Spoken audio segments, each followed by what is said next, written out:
ओम शांति। भगवत गीता श्लोक क्लास में आज का श्लोक है 13वें अध्याय का 25वां श्लोक, अध्याय 13 का श्लोक नंबर 25। श्लोक है अन्ये त्वेवं जानन्तः श्रुत्वा नेभ्य उपासते तेऽपि चातितरन्त्येव मृत्युं श्रुतिपरायणः। श्लोक दोबारा। अन्ये त्वेवं जानन्तः श्रुत्वा नेभ्य उपासते तेऽपि चातितरन्त्येव मृत्युं श्रुतिपरायणः। श्लोक फिर से। अन्ये त्वेवं जानन्तः श्रुत्वा नेभ्य उपासते तेऽपि चातितरन्त्येव मृत्युं श्रुतिपरायणः। अध्याय 13 का श्लोक नंबर 25। श्लोक का संधि विच्छेद है अन्ये तु एवं अजानन्तः श्रुत्वा अनेभ्यः उपासते ते अपि च अतितरन्ति एव मृत्युं श्रुतिपरायणः। श्लोक का संधि विच्छेद दोबारा।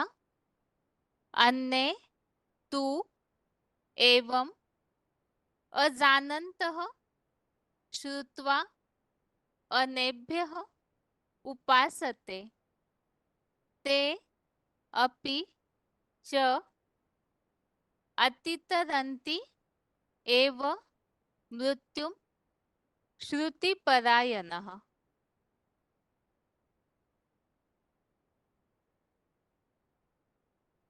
शब्दों के अर्थ है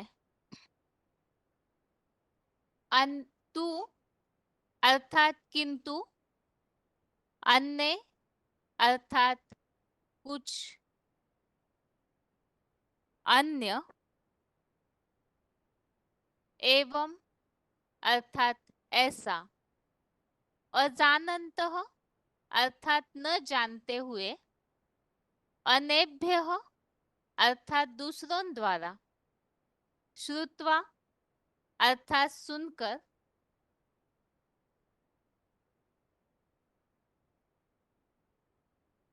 उपासते अर्थात उपासना करते हैं, च अर्थात और, ते अर्थात वे, श्रुति परायणः अर्थात सुनाने वालों के आश्रित अथवा अधीन, अपि अर्थात भी, मृत्युम अर्थात मृत्यु लोक को, अतितरंती अर्थात पार कर जाते हैं, एव अर्थात ही, अतितरंतीव अर्थात पार कर ही जाते हैं।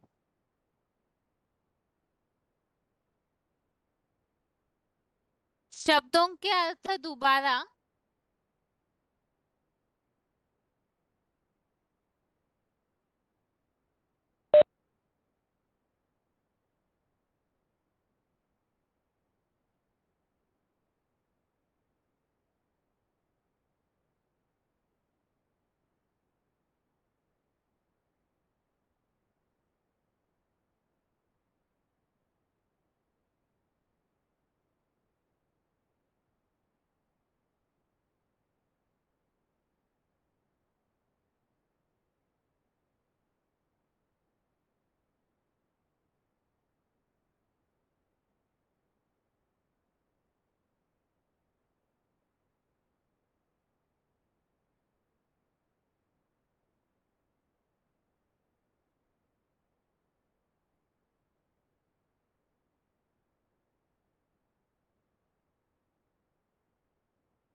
13वें अध्याय के 25वें श्लोक के शब्दों के अर्थ दोबारा।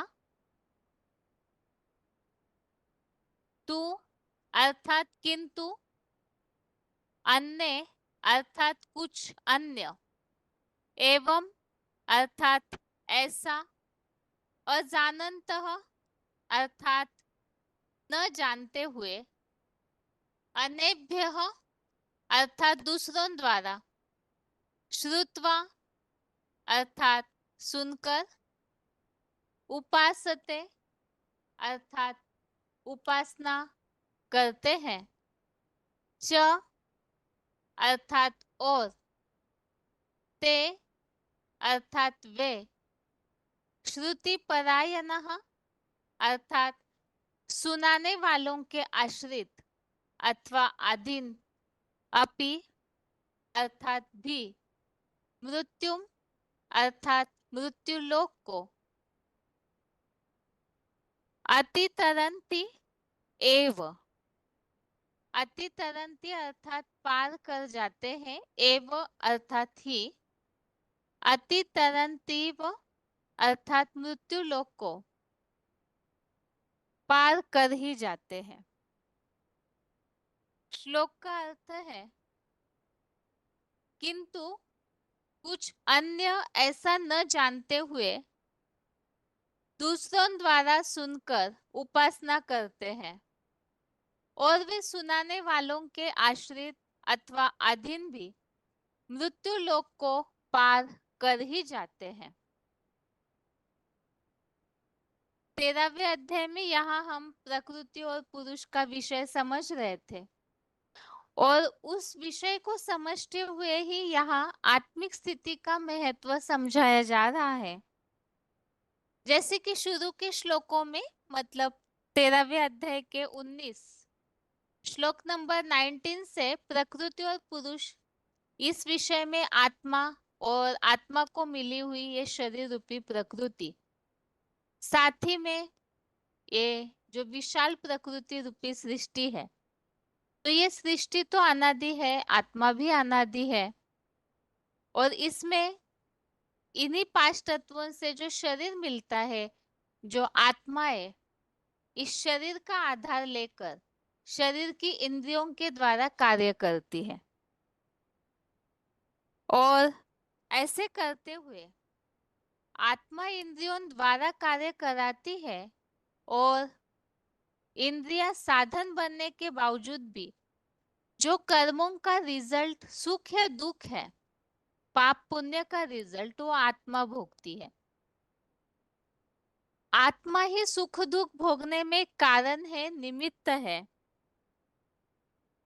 और इसका कारण भी बताया क्योंकि आत्मा जो है वो प्रकृति के गुणों को भोगती है, और ये जो भोगती है अर्थात ही प्रकृति में आसक्ति, हर एक को अपने शरीर रूपी प्रकृति से आसक्ति अटैचमेंट निर्माण हो जाता है, और ये जो आसक्ति है यही जन्म मरण के चक्र का कारण है, जो अलग अलग सत असत योनियों में, देव असुर आदि योनियों में आत्माएं आती है चक्र में, तो उसका कारण है इन गुणों से लगाव, जिसे साधारण भाषा में अपना स्वभाव संस्कार कहा जाता है। तो शरीर से अटैचमेंट के कारण आत्माएं अलग अलग प्रकार के स्वभाव संस्कारों को धारण कर लेती है, और ऐसे धारण करके फिर वो सुख दुख भोगती है, अटैचमेंट में आती है, तो अलग अलग प्रकार के जन्मों के चक्र में आते रहती है। तो यहाँ पर जो बेहद के रूप में भी और एक बात जो समझाई है, आदम अर्थात महादेव शंकर जी ने अर्जुन रूपी क्षेत्र कहा हुआ है 13वें अध्याय में, तो वो अर्जुन की जो देह रूपी प्रकृति है वो अपरा प्रकृति भी अनादि है, और आत्मा जो परा प्रकृति है वो भी अनादि है, और उस प्रकृति में परम पुरुष परम पिता शिव जिस तरह से समीप दृष्टा है, कार्यों की अनुमति दाता भी है। तो यहाँ बेहद रूप में इस सृष्टि की जो ओरिजिनल प्रकृति है, अर्जुन रूपी प्रकृति, उनकी भी यहाँ समझाने दी हुई है। साथ में ये बात बताया कि जो इस बात को जानता है, आत्मा शरीर के अटैचमेंट में आकर सुख दुख भोगती है और वही फिर देव असुर योनियों में जन्म मरण का कारण बनती है।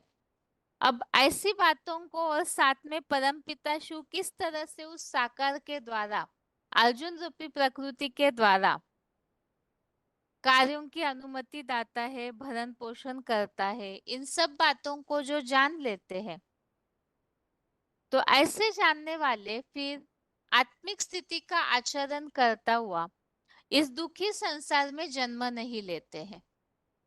तो यहाँ सुख दुख भोगती है आत्मा देह भान के कारण, और जब आत्मिक स्थिति की प्रैक्टिस या आत्मिक स्थिति का महत्व आत्माएं समझ ले, आत्मिक स्थिति का पुरुषार्थ कर ले कि मैं देह नहीं हूँ, ये देह अर्थात प्रकृति के जो आत्मा को मिला हुआ ये जो तत्वों का शरीर है, ये तो आत्मा शरीर रूपी वस्त्र को बदलते रहती है।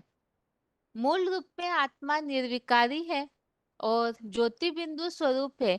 इस बात को जानकर जो उस स्वस्थिति में स्वरूप में टिक जाते हैं, तो उनके लिए बताया वो फिर इस दुखी संसार में जन्म नहीं लेते, नारकीय दुनिया में नहीं आते, बल्कि विष्णु लोकीय स्वर्ग में ही चले जाते हैं।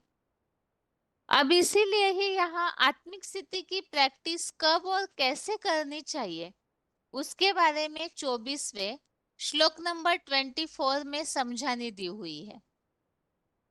तो इसे भी हमने समझा था किस तरह से सृष्टि चक्र के आदि मध्य अंत का चिंतन करते हुए, अर्थात स्वदर्शन चक्र घुमाते हुए कि मुझे आत्मा ने क्या क्या पार्ट बजाया है, तो आत्मा ज्योति बिंदु स्वरूप में टिक कर इस तरह का मनन चिंतन के द्वारा, साथ में ईश्वरीय याद द्वारा, सांख्य योग के द्वारा, अर्थात ज्ञान को गहराई से संपूर्ण व्याख्या सहित जानते हुए भी आत्मिक स्थिति की प्रैक्टिस, यज्ञ सेवा अर्थात साथ ही में कोई भी अपना लौकिक कार्य करते हुए भी कर्मयोगी जो है वो सदैव उद्धरेत आत्मना आत्मानम, सदैव ही अपनी आत्मा को ऊंची स्टेज में ही कर्म करते समय भी ले जाते हैं, अर्थात ही आत्मिक स्थिति की प्रैक्टिस कंटिन्यू रखते हैं, देह भान में आकर कर्म नहीं करते हैं। जिसके लिए हमने पॉइंट्स में समझा था, सुबह सुबह उठते ही पहले ज्योति बिंदु स्वरूप आत्मा की स्मृति आए, रात को सोते समय भी, दिन भर भी बार बार अपनी आत्मा को आत्मिक स्थिति में टिकाने की, मन बुद्धि को एकाग्र करने की कोशिश करनी चाहिए। तो अलग अलग तरीके से आत्मिक स्थिति की प्रैक्टिस करने की बात यहाँ बताई हुई है। अब इस तरह से जो भगवान से सन्मुख सुनने वाले हैं, वो तो स्वर्ग में पहुंच ही जाएंगे। इसके अलावा और एक कैटेगरी जो कि आज के श्लोक में बताई जा रही है, और वो ये कि कुछ ऐसे न जानते हुए भी दूसरों द्वारा सुनकर के उपासना करते हैं, अर्थात डायरेक्ट शिव बाबा से न सुनकर उपासना करते हैं, तो जिनसे सुना उनका प्रभाव उनके ऊपर पड़ जाता है, तो उन सुनाने वालों के आश्रित हो जाते हैं।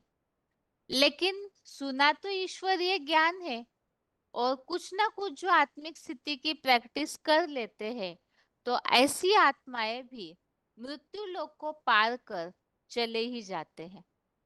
इस बात को सही रीति समझने के लिए साथ में क्लैरिफिकेशन सहित अर्थ भी पढ़ते हैं। किंतु कुछ अन्य ऐसा न जानते हुए शिव बाबा से सन्मुख न सुन, दूसरों द्वारा सुनकर मानसिक स्मृति पूर्वक उपासना करते हैं, और वे सुनाने वालों के आश्रित अथवा अधीन, बातों में फर्क होने पर भी मृत्यु लोक को पार कर स्वर्ग में चले ही जाते हैं। तो यहाँ इस बात को बताया हुआ है, एक तो है कि जो 84 जन्म लेने वाली आत्माएं है पूरी, जो अव्वल नंबर स्वर्ग को भी देख लेते हैं, और वो इसीलिए देख पाते हैं क्योंकि शिव बाबा से सुनकर के सन्मुख डायरेक्ट वो उतने ऊंची स्टेज की धारणा करते हैं, इतनी लंबे समय की आत्मिक स्थिति की प्रैक्टिस भी करते हैं, क्योंकि स्वर्ग में जाना अर्थात स्वस्थिति। ऐसे स्वस्थिति की प्रैक्टिस जिन्होंने की वो स्वर्ग में स्थित भी हो जाते हैं अपनी स्थिति द्वारा, और प्रैक्टिकल में जो स्वर्गीय संगठन बनता है, सतयुगी स्वर्ग बनता है, उसमें भी पहुंच जाते हैं। लेकिन जो इस तरह से सन्मुख शिव बाबा से नहीं सुन पाते हैं, ऐसे भी आत्माएं हैं, क्योंकि भगवान के सन्मुख पूरे 500 करोड़ तो पहुंच नहीं पाएंगे। जैसे कि सतयुग के दूसरे जन्म से आने वाली जो भी जनरेशन है, तो जरूर वो शिव बाबा से सामने न सुनने वाली, जिनको फॉलो करके सुनते हैं, तो ऐसी आत्माएं जो है कुछ ना कुछ तो आत्मिक स्थिति की जो मानसिक स्मृति पूर्वक उपासना करते हैं, और फिर सुनाने वालों के आश्रित या अधीन हो जाते हैं। अब डायरेक्ट न सुनने के कारण और देहधारियों से सुना तो बातों में फर्क तो होगा, जिससे मिक्सचरिटी वाला ज्ञान कहा जाता है। और ऐसे सुनने के बावजूद भी कुछ न कुछ पुरुषार्थ तो किया, अप्रत्यक्ष रीति से और किसी के द्वारा सुनकर ही भले निश्चय बुद्धि जो हो जाते हैं, तो ऐसे भी मृत्यु लोक को पार कर स्वर्ग में ही जाते हैं। इसमें जैसे कि बताया जाता है कि कोई भी जू का त्यों बातों को तो समझा नहीं सकते। भगवान जिस भाव से ज्ञान को समझा रहे हैं, रास्ता बता रहे अनेक जन्मों के कल्याण का, जू का तू तो कोई उठा नहीं पाते। तो जिनको फॉलो करते हैं, ऐसों से सुनने के कारण वो बातों में फर्क वाला अधूरा ज्ञान होता है, तो अधूरे ज्ञान वाले अधूरे ब्राह्मण बनते हैं। अधूरे ब्राह्मण कच्चे देवता बनते हैं, और कच्चे देवता अर्थात ही कम जन्म लेने वाली आत्माएं जो सतयुग में पहले जन्म से न पहुंच करके दूसरे तीसरे चौथे जन्म में पहुंचते हैं। तो जिस सेकंड थर्ड फोर्थ नारायण की प्रजा बनते हैं, तो जरूर यहाँ पुरुषोत्तम संगम युग में उन्होंने उन्हीं को ही फॉलो किया होगा, जिसके लिए मुरलियों में हम सुनते हैं जो जिस धर्म का होगा वो उसी की बात मानेगा। और जैसे कि मुरलियों में भी बाबा बताते हैं, कई ऐसे तथाकथित ब्रह्मा कुमार कुमारियां हैं जिन्हें सन्मुख आए हुए साकार बाप के पार्ट की पहचान देने पर भी ओ ज्ञान के प्रति तो निश्चय बुद्धि है, लेकिन सामने भगवान के नहीं आते हैं। यही कहते हैं जब दीदी दादियां सुनेंगे तभी हम मानेंगे। तो जरूर वो उनकी प्रजा है, तो दीदी दादी या ऐसे जो भी है, उन्होंने भी डायरेक्ट शिव बाबा से सुना नहीं, तो पूरा ज्ञान यथार्थ रीति न उठाने के कारण कम जन्म लेने वाले बनते हैं। तो उनके जो फॉलोअर्स है वो पहले जन्म का अव्वल नंबर स्वर्ग ना ही पुरुषोत्तम संगम युग का देख पाते, ना सतयुग का। लेकिन जो दूसरे तीसरे जन्म से तो आते ही है, तो मृत्यु लोक को पार कर ऐसे स्वर्ग में जिसे कम कला होने लगती है, ऐसे स्वर्ग में पहुंच जाते। लेकिन स्वर्ग में तो पहुंचे कच्चे देवता ही सही, लेकिन बनते हैं। तो इसीलिए बताया ऐसे जो डायरेक्ट न सुनने वाले वो भी स्वर्ग में जाते हैं। तो एक कैटेगरी बताई हुई है स्वर्ग में पहुंचने वालों की। इस तरह से ही आज के श्लोक का अर्थ है, जिसमें ये बात समझाई हुई है कि एक तो है शिव बाबा से सन्मुख सुनने वाले, तो वो पहले ही स्वर्ग में पहुंच जाते हैं क्योंकि उतना पुरुषार्थ करते हैं। और कुछ ऐसे हैं जो पूरी बातों को न जानने के कारण दूसरों के द्वारा सुनते हैं, लेकिन मानसिक स्मृति पूर्वक उपासना आत्मिक स्थिति की प्रैक्टिस तो करते ही है। तो ऐसे सुनाने वालों के आश्रित वो भी मृत्यु लोक को पार कर स्वर्ग में जाते ही हैं। इस तरह से ये इस श्लोक का अर्थ है। अभी आगे उच्चारण सुनते हैं और पॉइंट्स।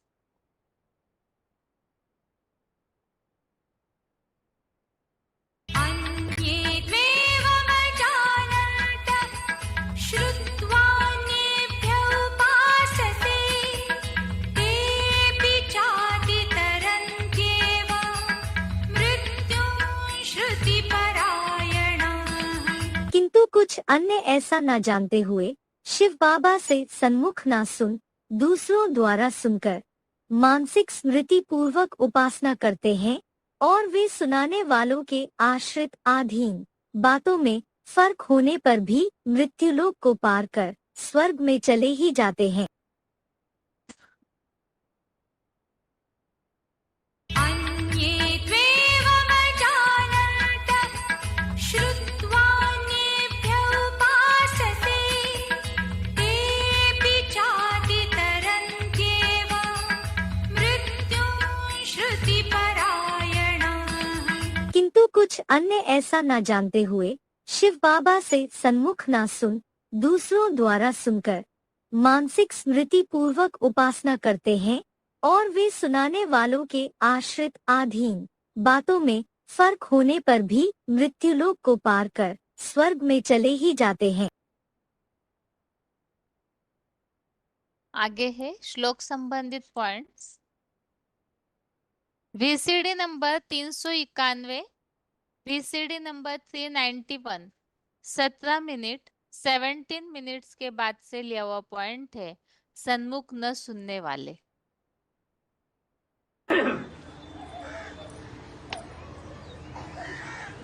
जो 83 जन्म लेने वाले हैं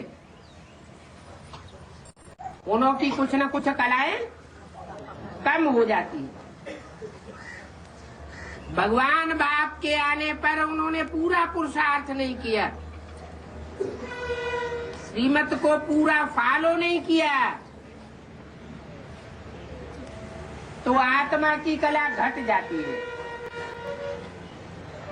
कुछ न कुछ देवान बना रहता है।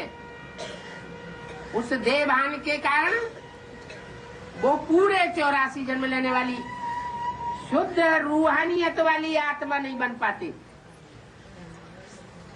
और उन बच्चों को बाप नहीं पढ़ाते।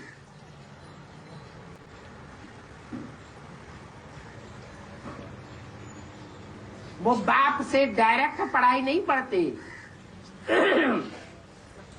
इसलिए मुरली में कहा है, जो मेरे सन्मुख आकर के 2 शब्द भी सुनेंगे वो स्वर्ग में क्यों नहीं आवेंगे।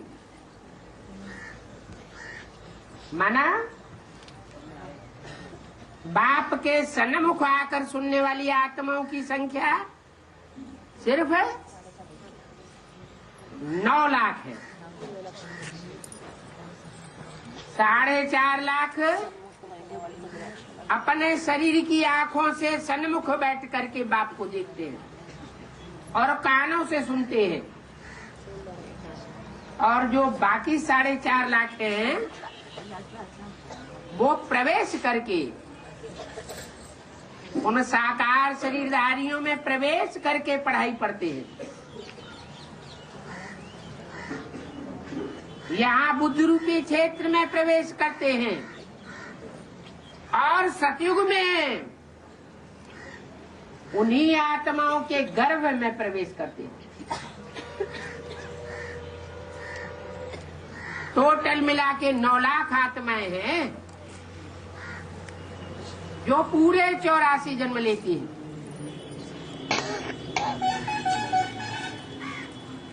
जो बाप के सन्मुख आकर के पढ़ाई पढ़ती है, उनको कहा तुम बच्चे। बाकी जो अभी सन्मुख नहीं है, बल माउंट आबू में बैठे हुए अव्यक्त बाप दादा के सामने बैठ करके पढ़ाई पढ़ते हैं, वो उन 84 जन्म लेने वालों की लिस्ट में नहीं आ सकते। क्योंकि वो सन्मुख आए हुए बाप को नहीं पहचानते।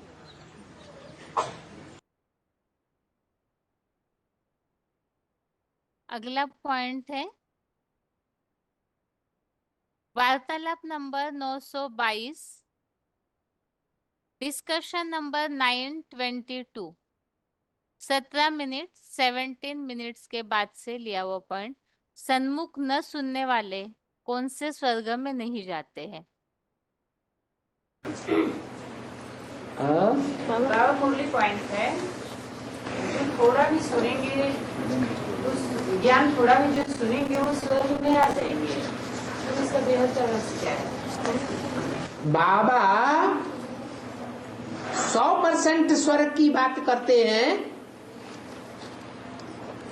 संगम युगी स्वर्ग की बात करते हैं, या बाद वाले स्वर्ग की बात करते हैं, अगले जन्मों की? बाबा हमको लक्ष्य कौन से जन्म के स्वर्ग का देते हैं?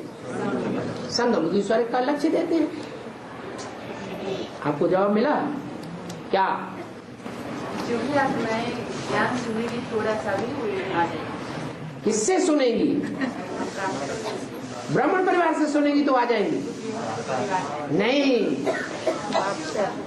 ज्ञान सिर्फ बाप ही सुनाता है। दूसरे जो कुछ सुनाते हैं उसमें कुछ न कुछ मिक्स कर देते हैं।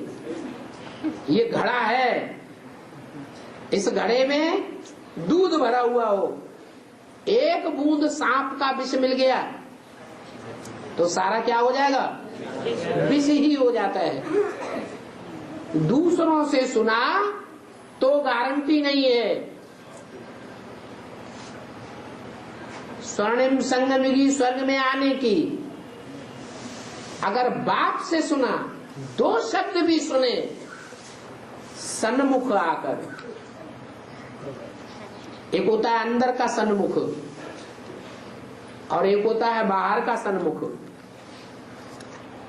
तो दोनों प्रकार का सन्मुख या एक प्रकार का सन्मुख? दोनों प्रकार का सन्मुख। अंदर से भी सन्मुख हो, विरोधी संकल्प चलाने वाला ना हो, और बाहर से भी सन्मुख हो।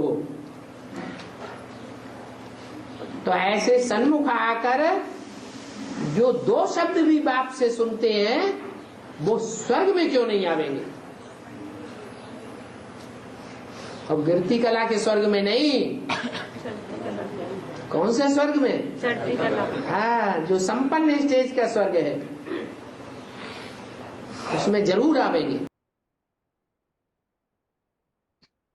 अगला पॉइंट है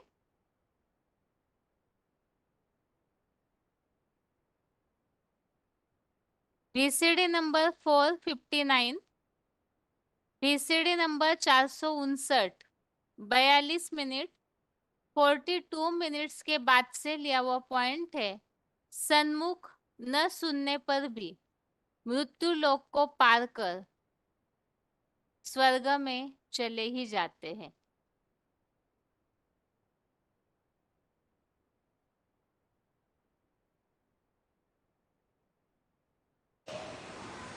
मना वन सतयुग त्रेता में जन्म लेते हैं, लेकिन जिन्होंने 84 जन्म नहीं लिए वो पक्के देवताएं नहीं।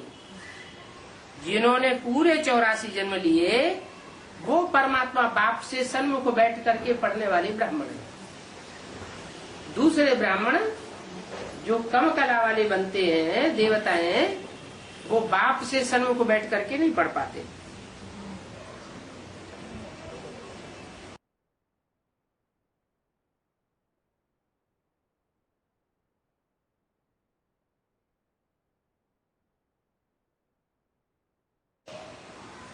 मना वन सतयुग त्रेता में जन्म लेते हैं, लेकिन जिन्होंने 84 जन्म नहीं लिए वो पक्के देवताएं नहीं।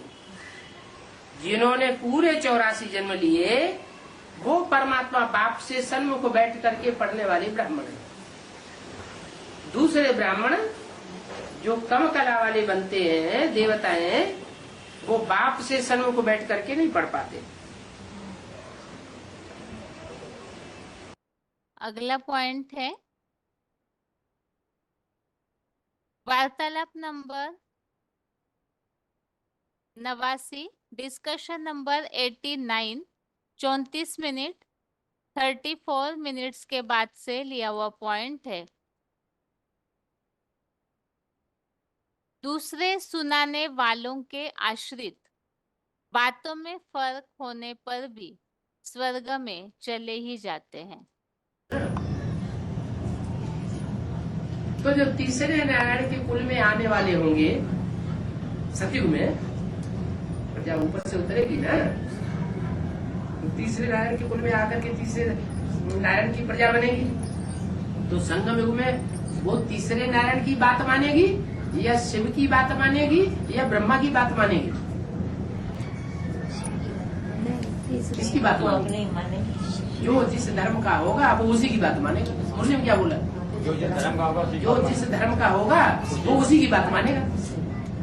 जो आत्मा उतरेंगे बाबा वो तो उसकी बात मानेगी, लेकिन ये उससे पहले हाँ वो संप्रदाय तो बराबर चलते रहेंगे ना। चल रहा है संप्रदाय, लेकिन ऊपर से जो आत्माएं नहीं आई तीसरी डिनाइटी, वो कौन से धर्म की आई?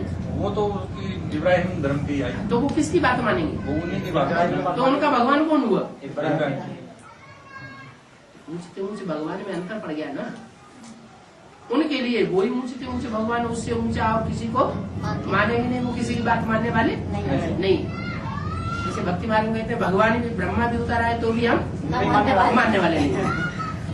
ऐसे यहाँ भी है ऐसे ब्राह्मण जो कहते हैं भले भगवान प्रत्यक्ष हो गया हो, हम नहीं मानेंगे जब तक दीदी दादी नहीं मानेंगे, या कहते हैं जब तक जगदीश भाई नहीं मानेंगे तब तक हम मानने वाले नहीं। इसका मतलब उनका भगवान कौन हुआ? ब्रह्मा।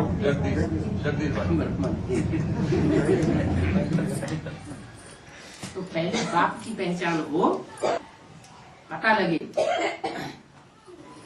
कि हमारा बाप कौन है, जिससे हमारे खून मिल रहा है। जी। सुप्रीम सोल से खून मिल रहा होगा तो सूर्यवंशी बच्चा बनेगा। दादा लिख रहा है ब्रह्मा से संकल्पों का खून मिल रहा होगा तो क्या बनेगा? चंद्रवंशी बनेगा। और तीसरे नारायण से किसी का खून मिल रहा होगा, संकल्पों का खून मिलकर के एक हो रहा होगा। इसकी बात हमें बहुत अच्छी लगती है। तो कौन से कुल का हुआ? उसी कुल का हुआ। ऐसे ही नंबर मार समझो। इस तरह से इस 13वें अध्याय के 25वें श्लोक में हमने इस बात को समझा है कि ऐसे भी आत्माएं हैं जो स्वर्ग में जाने का पुरुषार्थ तो करती हैं, लेकिन शिव बाबा से सन्मुख न सुनकर और जो भी आत्माएं हैं, कम जन्म लेने वाली, कम कला वाले जो नारायण हैं, यह पुरुषोत्तम संगम युग में उनकी बातों के प्रभावित होकर के जो रहते हैं, ऐसे फिर उसी तरह से कम कला वाले स्वर्ग में आते हैं, लेकिन मृत्यु लोक को पार कर स्वर्ग की दुनिया में तो जाते ही हैं। अभी आगे 11वें अध्याय के श्लोकों की रिवीजन है। 11वें अध्याय के रिवीजन के लिए श्लोक है 5वां और 6वां। अध्याय 11 का रिवीजन के श्लोक नंबर 5 और 6। 11वें अध्याय में हम यहाँ शुरू से इस बात को समझ रहे हैं। 10वें अध्याय में अनेक प्रकार की वैरायटी विभूतियों के बारे में भगवान ने अर्जुन को समझाया है, और ऐसे समझाने पर यह बताया कि मेरी इस दिव्य विभूतियों का अंत नहीं है, लेकिन मैं एक अंश से टिका कर स्थित हूँ, अर्थात महादेव। इस पर फिर अर्जुन ने 11वें अध्याय के शुरू में भगवान से कहा है कि अध्यात्म ज्ञान जो है, इससे मेरा मोह दूर हो गया है, और भगवान के द्वारा जो इस सृष्टि के अर्थात प्राणियों के उत्पत्ति विनाश और परमपिता परमात्मा का जो महात्मा बताया जाता है, तो उसके कारण से अर्जुन जो है भगवान के द्वारा ही ज्ञान सुनने के बाद इस सृष्टि चक्र का ज्ञान, भगवान का स्वयं का परिचय, आध्यात्मिक ज्ञान इन सबको जान करके इस दुनिया के प्रति जो अटैचमेंट है वो धीरे धीरे नष्ट होता है, क्योंकि अज्ञानी है तब तक इस देह की दुनिया, देह के पदार्थों से मोह का अंधकार रहता है। और जैसे जैसे ज्ञान की पराकाष्ठा बढ़ती जाती है, ज्ञान की रोशनी आती जाती है, तो वैसे वैसे मोह का अंधकार दूर होते जाता है। तो इसीलिए ही अर्जुन ने भगवान से कहा है कि आपने जो मुझे योग ऊर्जा वाले विभूति रूप के लिए बताया है, तो उस विराट रूप को मैं देखना चाहता हूँ, क्योंकि इन विभूतियों का अंत नहीं है ऐसे बताया, तो वो ऐसा विशाल जो रूप है विभूतियों वाला, उसे मैं देखना चाहता हूँ। तो मुझे ऐसा विराट रूप आप मुझे दिखाइए।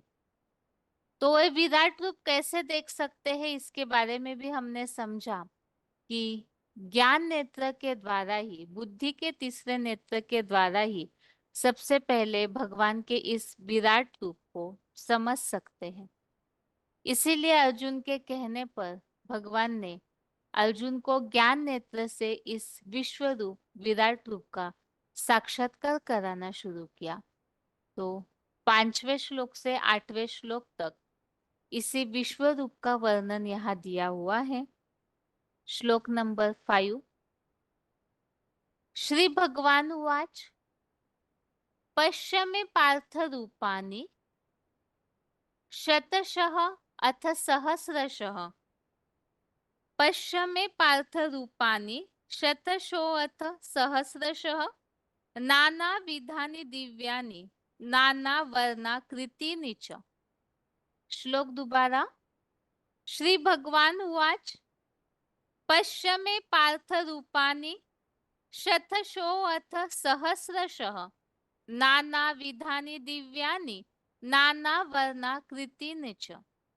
अर्थात हे पृथ्वीराज, अनेक प्रकार की योनियों वाले और अनेक वर्ण और आकार वाले सैकड़ों और हजारों मेरे पुत्र रूप रुद्राक्ष गणों के दिव्य रूपों को देख। तो वर्णन के शुरू में ही, क्योंकि ज्ञान नेत्र से भगवान अर्जुन को साक्षात्कार करा रहे हैं, तो बुद्धि के द्वारा, बुद्धि अर्थात ज्ञान के द्वारा ही इसका वर्णन समझाया जा रहा है। और ज्ञान अर्थात जानना, तो इन बातों को समझना है कि किस तरह से भगवान का ये जो विश्व रूप विराट रूप है, इसमें क्या क्या समाया हुआ है। शास्त्रों में जो भक्ति मार्ग में चित्र बने हुए हैं, उसमें अनेक प्रकार के राक्षस, अनेक प्रकार के वैरायटी जानवर, आग निकलते हुए, अनेक वैरायटी प्रकार का ऐसा तेज, ऐसा आसमान को छूने वाला नभस्पर्शी ऐसा विराट रूप भक्ति मार्गीय चित्रों में दिखाया जाता है। तो उसकी वास्तविकता क्या है, ये इस 11वें अध्याय के श्लोकों से ही हम समझ सकते हैं। तो यहाँ बताया अनेक प्रकार की योनियों वाले, योनिया तो अनेक है जिसमें हर प्रकार के सृष्टि के जीव जंतु सब कुछ मौजूद है, और अनेक प्रकार की योनियों और अनेक प्रकार के वर्ण वाले, आकार वाले सैकड़ों हजारों मेरे पुत्र रूप रुद्राक्ष गणों के दिव्य रूपों को देख। अभी अगले श्लोक में फिर से और अगला वर्णन बताया है। श्लोक नंबर 6 है, 11वें अध्याय का 6वां श्लोक है। पश्चादित्यान् वसून् रुद्रान् अश्विनो मरुतस्तथा बहुन्य दृष्ट पूर्वाणि पश्चाश्चर्याणि भारत। श्लोक दोबारा। पश्चादित्यान् वसून् रुद्रान् अश्विनो मरुतस्तथा बहुन्य दृष्ट पूर्वाणि पश्चाश्चर्याणि भारत। अर्थात हे भरतवंशी, जिन चेतन रुद्राक्ष मनकों में 12 सूर्य रूप चक्रवर्तियों, 8 वसुदेवों, 11 रुद्रों, 2 जुड़वा अश्विनी कुमारों, 49 सूक्ष्म देहधारी मरुतों को देख। उसी प्रकार चतुर्युगी में पहले पूर्व जन्मों में भी कभी न देखे हुए बहुत से सांसारिक आश्चर्यों को देख। यह श्लोक में इस विराट रूप में क्योंकि बताया अनेक प्रकार के मेरे इन अनेक वर्णों वाले, अनेक प्रकार के आकारों वाले, अनेक योनियों वाले मेरे इन दिव्य रूपों को देख। तो यहाँ बताया हुआ है उसमें से कुछ चुने हुए जो मुख्य है उन्हें यहाँ श्लोक में बताया।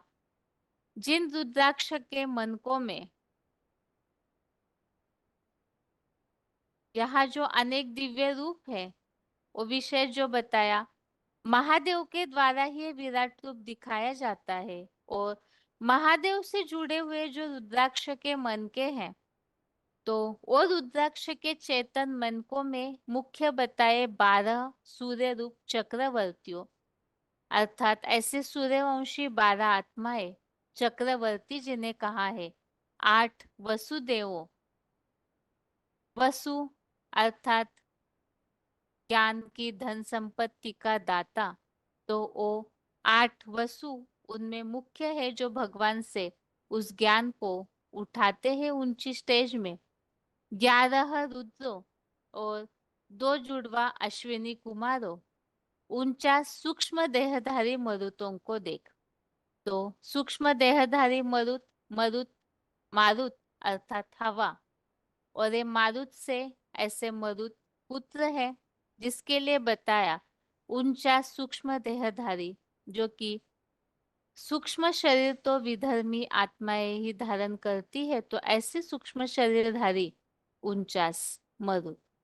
उसी प्रकार चतुर्युगी में पहले पूर्व जन्मों में भी कभी न देखे हुए सांसारिक आश्चर्यों को देख।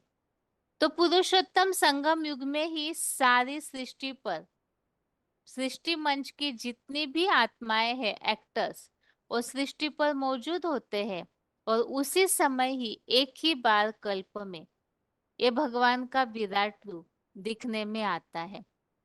इसीलिए बताया पूर्व जन्मों में अर्थात पिछले जो युग है उसमें ये विराट रूप भगवान का दिखेगा नहीं, क्योंकि भगवान इस सृष्टि पर अन्य युगों में आते ही नहीं है। तो पूर्व जन्मों में भी कभी न देखे हुए बहुत से सांसारिक आश्चर्यों को देख, क्योंकि पुरुषोत्तम संगम युग में ही भगवान इस संसार के सामने प्रत्यक्ष होते हैं। अभी श्लोक में जो बातें बताई हुई है उसी संबंधित आगे रेफरेंस श्लोक है। सबसे पहले जो बताया हुआ है 11 रुद्रगण, 12 सूर्य रूप चक्रवर्ती, इसी संबंधित यहाँ 11वें अध्याय के 22वें अध्याय 11 का श्लोक नंबर 22 में सेम इसी प्रकार की बातें बताई हुई है। 11 रुद्र, 12 सूर्य जैसे चक्रवर्ती, अष्टावसु रूप आपकी कुबेर, इंद्र आदि अष्टमूर्तियां, प्रत्येक देव विश्वदेव, 2 राम और कृष्ण अश्विनी कुमार। राम और कृष्ण वाली आत्माओं को ये अश्विनी कुमार कहा है। और पुत्र रूप सूक्ष्म शरीरी ब्रह्मा और 49 मरुदगण।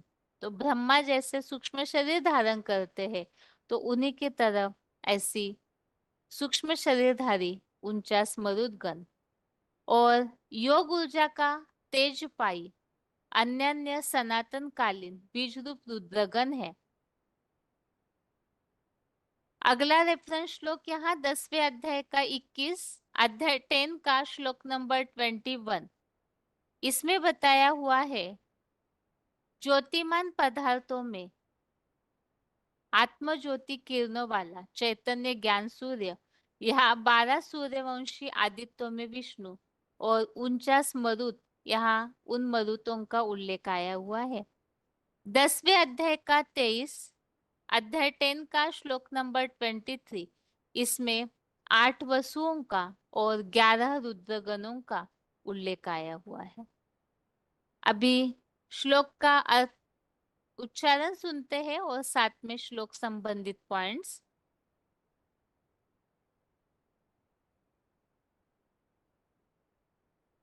भगवान ने किन रुद्राक्ष के मनकों का वर्णन किया हुआ है? यहाँ जो विराट रूप में सबसे पहले अपने दिव्य रूप अर्थात ऐसे जो सैकड़ों हजारों वर्ण वाले हैं, तो उन दिव्य रूपों के वर्णन में जो मुख्य रुद्राक्ष के मनके हैं, जो भगवान के पूरी तरह सहयोगी, ऐसों का वर्णन पहले विराट रूप के दर्शन में किया है।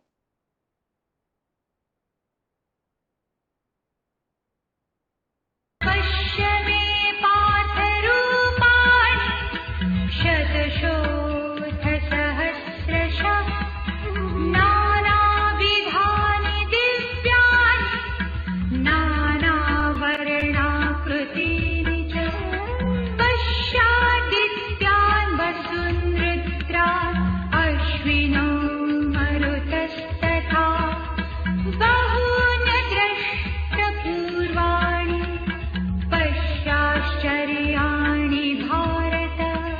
श्री भगवान ने कहा, पार्थ नाना विधानी है पृथ्वीराज, अनेक प्रकार की च नाना वर्णाकृतिनी और अनेक वर्ण और आकार वाले, शतशः अथ सहस्त्रशः सैकड़ों और हजारों में दिव्यानी रूपाणी पश्य, मेरे दिव्य रूपों को देख। भारत आदित्यान है भरतवंशी, 12 सूर्यरूप चक्रवर्तियों, वसून रुद्रान 8 वसुदेवों, 11 रुद्रों, अश्विनो मरुता पश्य, 2 अश्विनी कुमारों मरुतों को देख, तथा अदृष्ट पूर्वाणी उसी प्रकार पहले न देखे हुए, बहुनी आश्चर्याणि पश्य, बहुत से आश्चर्यों को देख। पार्थ नाना विधानी च नाना वर्णाकृतिनी शतशः अथ सहस्त्रशः में दिव्यानी रूपाणी पश्य। भारत आदित्यान वसून रुद्रान अश्विनो मरुता पश्य, तथा अदृष्ट पूर्वाणि बहुनी आश्चर्याणि पश्य। भावार्थ है पृथ्वीराज, अनेक प्रकार की योनियों वाले और अनेक वर्ण और आकार वाले, सैकड़ों और हजारों मेरे पुत्ररूप रुद्राक्ष गणों के दिव्य रूपों को देख। हे भरतवंशी, जिन चेतन रुद्राक्ष मनकों में 12 सूर्यरूप चक्रवर्तियों, 8 वसुदेवों, 11 रुद्रों, 2 जुड़वा अश्विनी कुमारों, 49 सूक्ष्म देहधारी मरुतों को देख। उसी प्रकार चतुर्युगी में पहले पूर्व जन्मों में भी कभी न देखे हुए बहुत से सांसारिक आश्चर्यों को देख। सबसे ऊंचा धर्म कौन सा हुआ? पहला पॉइंट है पुत्र रूप रुद्राक्ष गण, VCD नंबर 2578, VCD नंबर 2578।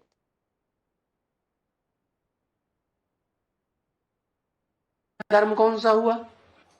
सबसे ऊंचा धर्म हुआ ब्राह्मण धर्म। परम ब्रह्म से जो पैदा हुए ब्राह्मण हैं, जब ब्रह्मा परम तो बच्चे भी ऊंची कोटि के, तो उन बच्चों का नाम दिया हुआ है रुद्रवत्स, रुद्रगण, रुद्रमाला। तो ये हुए सूर्यवंशी। कहाँ पैदा होते हैं? है? ये रुद्राक्ष के मणके पैदा कहाँ होते हैं? जो यादगार बनाई है रुद्राक्ष, रुद्र की आंखें हैं, अक्ष माने आंख। तो इस शरीर में सबसे ज्यादा वैल्यूबल चीज, सबसे ज्यादा वैल्यूबल अंग कौन सा है? आंख सबसे जास्ती वैल्यूबल। तो बताया वो फिल्म वाले भैया ने कहा से जान जाते हैं ऐसी बात। तेरी आंखों के सिवा दुनिया में रखा क्या है? वाह भैया, क्योंकि इस शरीर में तो आंखें ही सबसे ज्यादा वैल्यूबल है ना। आंखें नहीं है तो जैसे दुनिया नहीं। तो वो सबसे जास्ती दर्शन शक्ति कौन से धर्म में हुई? सूर्यवंश में। उस नई दुनिया की अगला पॉइंट है चेतन रुद्राक्ष के मन के।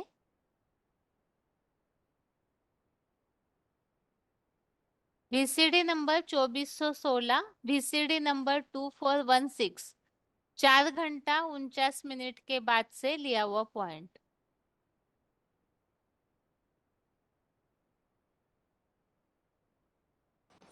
उस नई दुनिया के फाउंडेशन डालने वाले संगठन का नाम क्या दिया?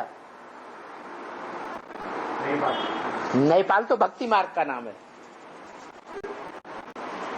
जहां वो जड़ रुद्राक्ष के मणके मिलते हैं, यहाँ तो वो संगठन है ब्राह्मणों की दुनिया में जहाँ चैतन्य मणके हैं।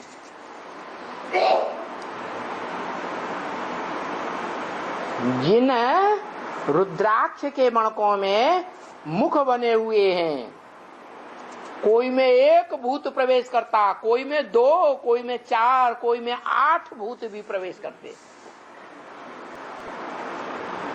ब्रह्म वाक्य है मुरली में, उन भूत प्रेतों का उद्धार तुम बच्चों के द्वारा होना है। तुम माने कौन है? सन्मुख बैठने वाले बच्चों के द्वारा। तो वो फाउंडेशन लग रहा है, वो भक्ति मार्ग का नेपाल।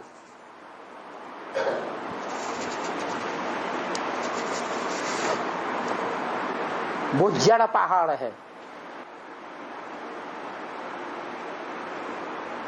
पहाड़ माने ऊंची स्टेज। ये है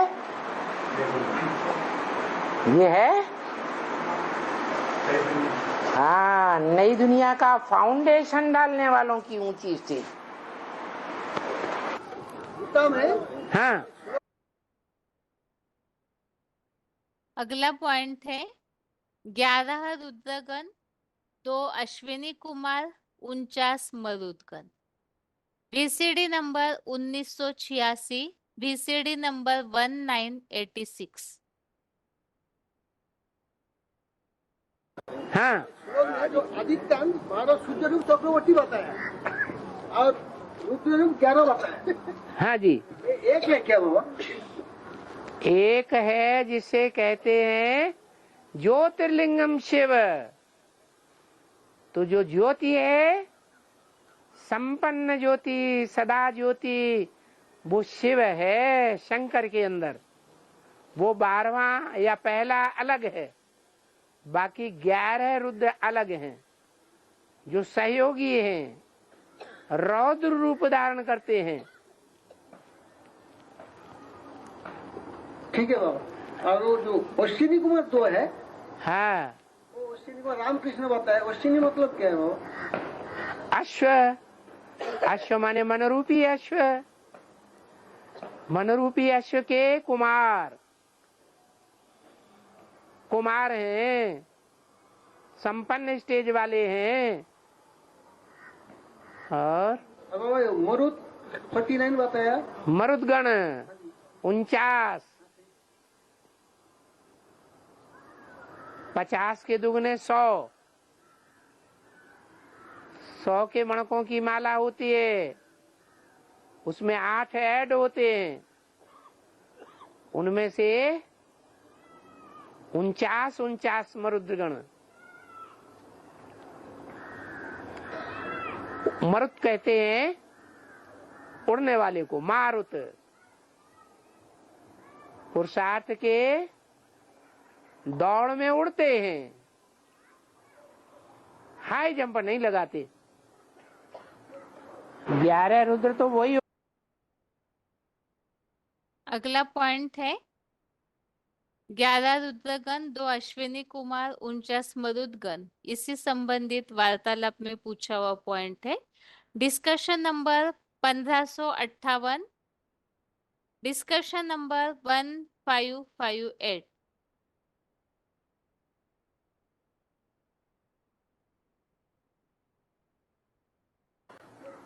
ग्यारह रुद्र तो वही हो गए जो 12 सूर्यवंशी हैं, उनमें से हेड को छोड़ करके 11 रुद्रगण हो गए। वो महारुद्र है। और हाँ,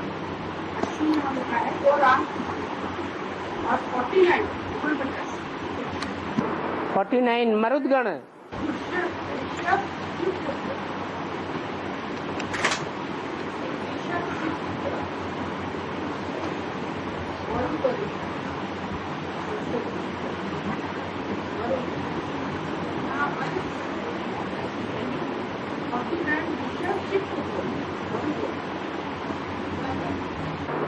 माना राम और कृष्ण जो दो हैं, उसके अलावा माला में 98 बचे। 98 में राम के समान 49 और कृष्ण के समान 49, ये 49 की जोड़ी हो गई।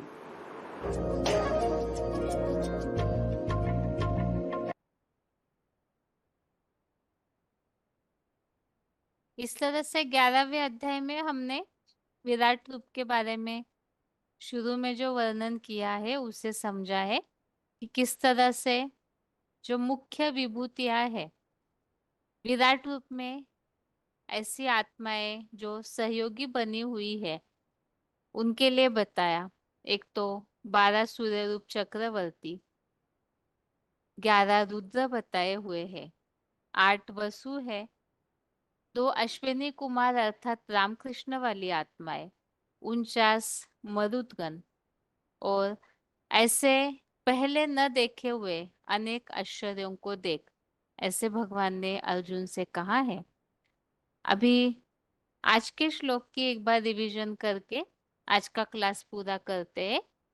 13वें अध्याय में हम जहाँ प्रकृति और पुरुष के विषय में समझ रहे थे कि प्रकृति के गुणों की आसक्ति के कारण आत्माएं सत असत योनियों में जन्म लेते रहती है, तो इसीलिए आत्मिक स्थिति की प्रैक्टिस बहुत जरूरी है, जिससे कि इस देह से न्यारी में आत्मा हो। ऐसे जितना समझेंगे तो उतना ही मृत्यु लोक से पार कर विष्णु लोकीय स्वर्ग की प्राप्ति कर सकते हैं। और इसके लिए हमने यहाँ श्लोकों में ये भी समझा है कि किस तरह से आत्मिक स्थिति की बार बार हर तरीके से प्रैक्टिस करनी है। ज्ञान के मंथन द्वारा, सांख्य योग अर्थात ज्ञान को गहराई से जानते हुए भी आत्मिक स्थिति की प्रैक्टिस, जब भी याद में बैठते हैं, कोई भी यज्ञ सेवा का कर्म करते हैं, कार्य करते हैं अपना लौकिक निजी कार्य, तो भी हर समय भ्रू मध्य में ज्योति बिंदु स्वरूप आत्मा की प्रैक्टिस जरूर होनी चाहिए। ऐसे जितना करते रहेंगे आत्मिक स्थिति की प्रैक्टिस, और फिर मृत्यु लोक को पार कर नारकीय दुनिया के दुखों को पार कर स्वर्ग में जाते हैं, फिर इस दुखी संसार में लौटकर नहीं आते हैं। और आगे फिर आज का 13वें अध्याय का 25वां श्लोक है, अन्ये त्वेवम जानन्तः श्रुत्वा नेभ्य उपासते तेऽपि चातितरन्त्येव मृत्युम श्रुति परायणः। श्लोक दोबारा, अन्ये त्वेवम जानन्तः श्रुत्वा नेभ्य उपासते तेऽपि चातितरन्त्येव मृत्युम श्रुति परायणः।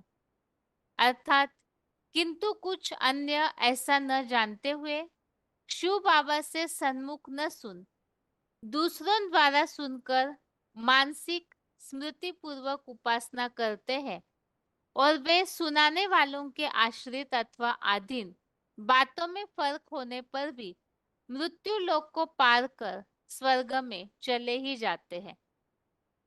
तो इस श्लोक में हमने समझा कि जो डायरेक्ट शिव बाबा के सामने नहीं आते हैं पढ़ाई पढ़ने के लिए, लेकिन स्वर्ग भी तो वैरायटी है। एक तो है संगम युगी स्वर्ग, पुरुषोत्तम संगम युग का, एक है सतयुग में पहले जन्म में आने वाली जनरेशन, और एक अलग कैटेगरी और बताई सतयुग में बाद वाले जन्मों में आने वाले, जो कि कम कला वाला स्वर्ग कहा जाता है, जो कच्चे देवताएं कहे जाते हैं।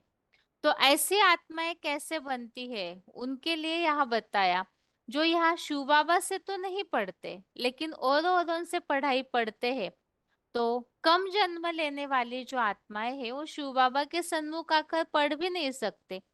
ऐसी आत्माएं जो है औरों से सुनते हैं, उन्हीं बातों के उन्हीं के ऊपर आश्रित होते हैं, तो बातों में मिक्सचरिटी तो होती है, लेकिन फिर भी जिस तरह से वो प्रैक्टिस करते हैं उसी आधार से वो भी मृत्यु लोक को पार कर स्वर्ग में चले जाते। बाकी वो स्वर्ग में जाते हैं अर्थात सेकंड थर्ड नारायण की प्रजा बनते हैं, जिन्हें कच्चे देवता कहा जाता है, जो द्वापर आते ही कन्वर्ट भी हो जाते हैं, क्योंकि यहाँ पूरा ज्ञान उठाया नहीं तो अधूरे ज्ञान से अधूरी प्राप्ति भी हो जाती है। इस तरह से यहाँ स्वर्ग में आने वालों की कैटेगरी भी बताई हुई है। अभी इस श्लोक के साथ ही आज हमने 11वें अध्याय के 5वें और 6वें श्लोक की रिवीजन भी समझी है, और इसके साथ ही आज के लिए गीता क्लास यहाँ ही पूरा करते हैं। ओम शांति।